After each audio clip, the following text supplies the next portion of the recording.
अस्सलाम वालेकुम। माशाल्लाह से आज चौथे रोज़े की जो सहरी है वो इन माओं के लिए तैयारी हो गई है।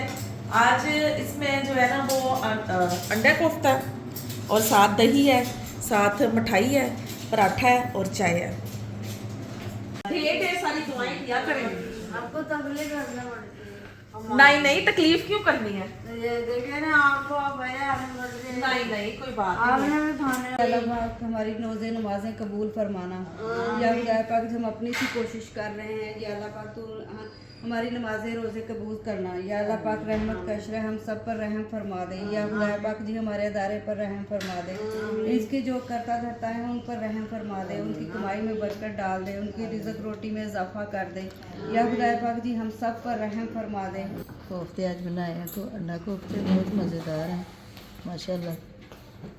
साथ दही है, पराठा और चाय है साथ। माशाल्लाह बहुत अच्छा सालन है। बहुत ज़बरदस्त है, बहुत ज़बरदस्त सहरी है। हम सब जी इस्तेमाल कर लेती हैं। बहुत ज़्यादा बहुत बहुत शुक्रिया इनका।